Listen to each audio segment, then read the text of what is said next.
മോളെ വേണ്ട, ഇനി എന്നെ അങ്ങനെ വിളിക്കരുത്.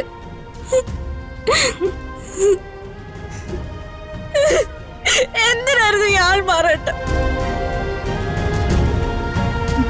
എന്തിനാ കൂടെ നിർത്തി എന്നെ ചതിച്ചത്? മോളെ അതിന് തക്കതായ കാരണങ്ങൾ ഉള്ളതുകൊണ്ടാ. എന്താ തക്കതായ കാരണം? എന്താ കാരണം? അനുഭവങ്ങളുടെ സങ്കടങ്ങളുടെ ഒക്കെ ഒരു പട്ടിക തന്നെ ഞാൻ ഇന്റർവ്യൂവിൽ കണ്ടു. പക്ഷെ അതിനൊക്കെ അപ്പുറത്ത് അത് ജനിച്ച കുഞ്ഞ് എന്തൊക്കെ അനുഭവിച്ചു കാണുന്നത് നിങ്ങൾ ആരെങ്കിലും ആലോചിച്ചിട്ടുണ്ടോ?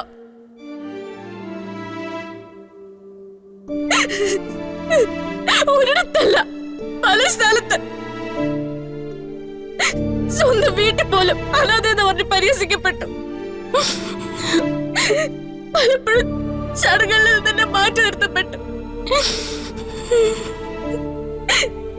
എന്നിട്ടോ ഒതുങ്ങി ഒതുങ്ങി ഭൂമിയുടെ അറ്റം വരെ ക്ഷമിച്ചു നിന്നിട്ടുണ്ട് ഞാൻ. ഞാൻ എന്ത് തെറ്റാ ചെയ്ത? ഞാൻ ജനിച്ചതാണോ തെറ്റ്? അതോ ഏതെങ്കിലും ഒരാളെടുത്ത് വളർത്തിയതോ?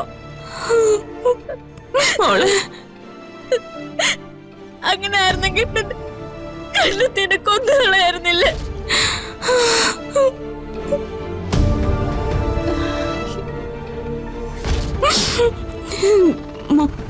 മോളെ ഇതെനിക്ക് തരാവുന്ന ഏറ്റവും വലിയ ഷോക്കാ. ഞാൻ സ്നേഹിച്ചിരുന്ന ഫിദ മാഡം, ഞാൻ ആരാധിച്ചിരുന്ന ശ്യാമ മാഡം, എല്ലാവരും ഒന്നിച്ചില്ലതായ ഷോക്ക്. മതി, ഇനി അഭിനയം മതി. ഇതുവരെ എന്നെ കൊണ്ട് കാണിച്ചതിനൊക്കെ നന്ദിയുണ്ട്. എന്നെ കൊന്നില്ലല്ലോ മഹാമനസ്കായ ശ്യാമ മാഡം. നന്ദിയുണ്ട്.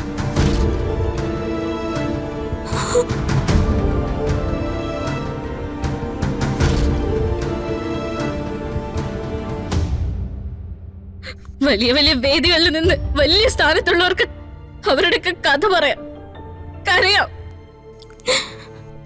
പക്ഷെ രാധിക ഒരു പാവം പെണ്ണ, കരുതി കരുതി മതിയായ ഒരു പെണ്ണ്.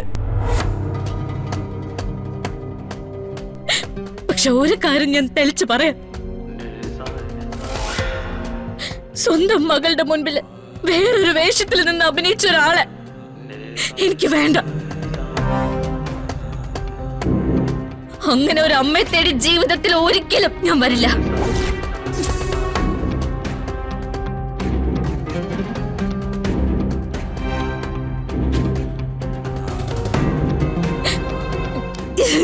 മോളെ മോളെ പോവരുത്. കൈയെടുക്ക മോളെ മോളെ കൈയെടുക്ക. ആ നിൽക്കുന്ന അമ്മ മാത്രമാണ് എന്റെ മുന്നിൽ അഭിനയിച്ചത്. അമ്മ എത്ര തെറ്റ് ചെയ്തോ അത്രയും തന്നെ അമൃത മേഡവും ചെയ്തിട്ടുണ്ട്. ഇതിൽ കൂടുതലൊന്നും എന്നെ കൊണ്ട് പറയിപ്പിക്കരുത്.